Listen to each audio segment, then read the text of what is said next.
I'm not going to read from my book, but I have extra copies if you want to browse. That actually does cover some of my early baby beatnik teenage years, which would be in keeping with the afternoon, but I really want to read new work. And this is all very new work, so I hope you're game for it. And I'm going to change the order in keeping with themes of jazz as well as people who have died recently. This first poem was written in July when we got the news that our really dear friend Harvey Robb, who's also a remarkable saxophonist, in case you know of him, when he was diagnosed with terminal cancer. And we had this incredibly sad news. At the same time, we are anticipating the birth of our first grandchild this month. So the poem is both elegy and a celebration.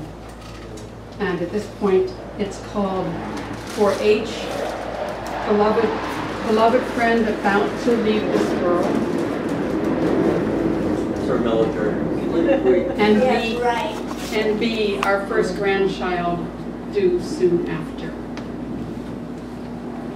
What if their two souls were to meet on a railway platform, located midway between one's birth, the other's death?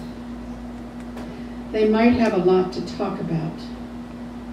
I suspect H would continue to lament the failure of the socialist promise, explain to little B the apathy of college students seduced by the obsessive buzz of selfies, Beyonce, and Facebook.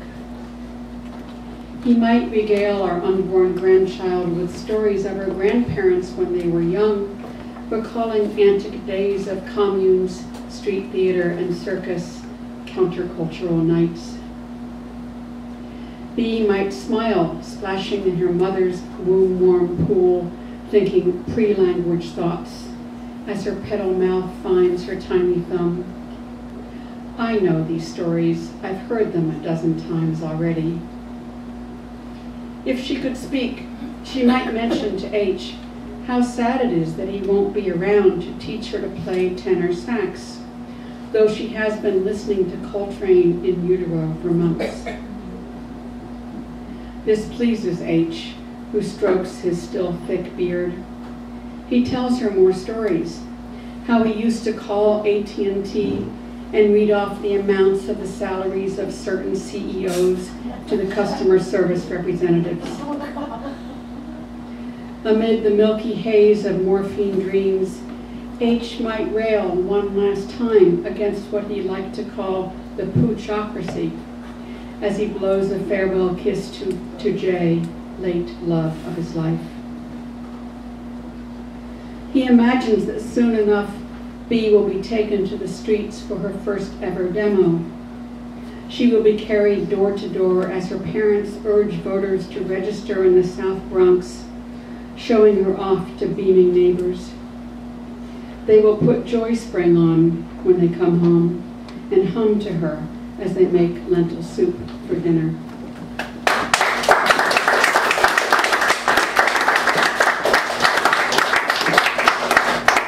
I was going to say, I'm okay if you hold your applause to the very end. Save us a few seconds here. I will keep within the time limit, though.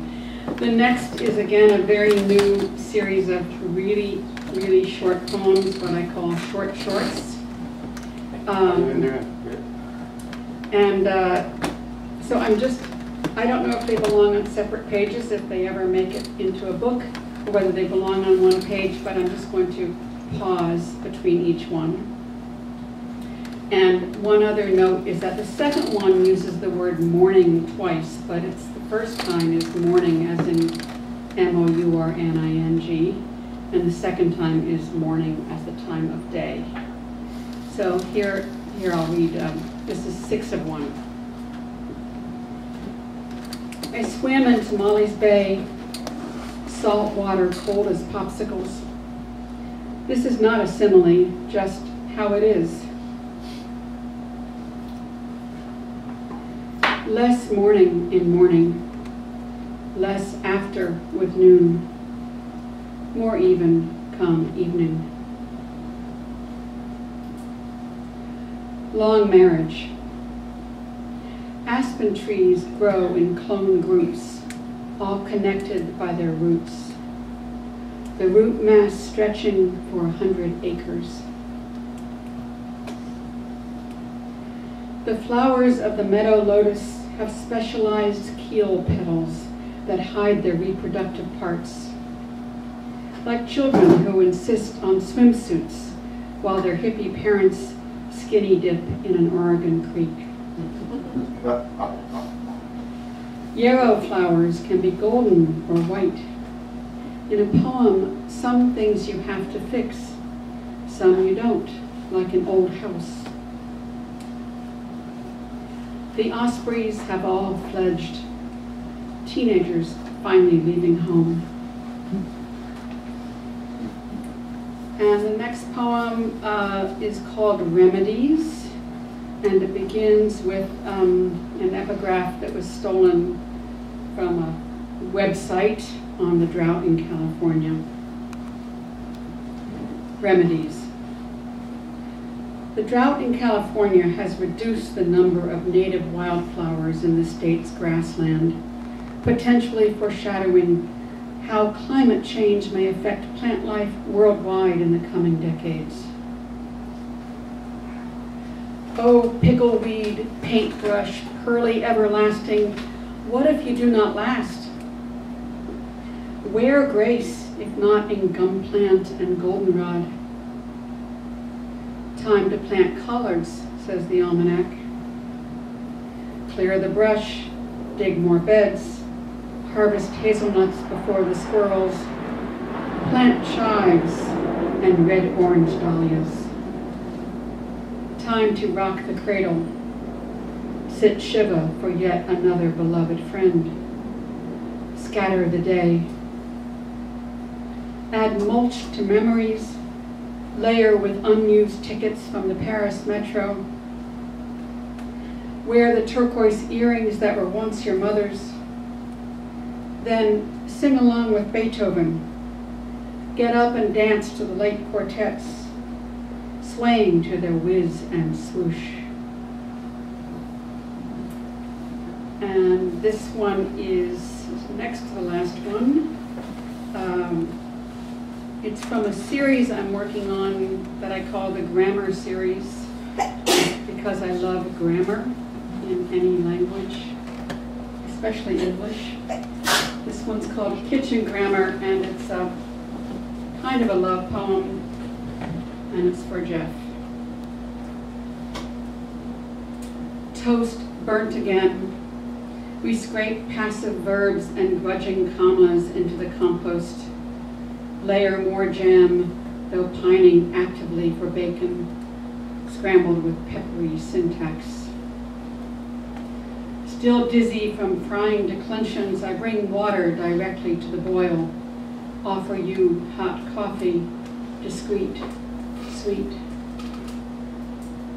I guess I should sweep the floor's clutter of articles, toss out post-dated clauses on high cupboard shelves, no longer ignore moldy fragments modifying the back of the fridge. But I'd rather stay by the fire with you, our untidy days unfolding, sexy and intransitive. And the last one, if I have time for one more. This was written at Squaw Valley Community of Writers this past June. And the title itself, which is Everything That Was Lost Today Has Been Found, was actually stolen from a series of announcements before dinner. But I thought it was like just too good a line not to use, whether it fits or not. So everything that was lost today has been found. Long cottony afternoon, ochre silk of sunlight. A crescent moon sneaks over granite peaks, buckwheat flowering golden opal, hymnal of baneberries. We hike up to the waterfall, picnic and plunge into Squaw Creek, daredevil shock of its cold creekness, underwater currents where we swim with blue trout in cold blue happiness. Last week I scattered coffee grounds around my rose bushes. It's the nitrogen they like, my gardener friend advised. We all hoard secrets. Some we dare not share. The burlap of my father's voice. The hour when he died, I had just left. His ashes still in Ohio, still unscattered. Thanks so much.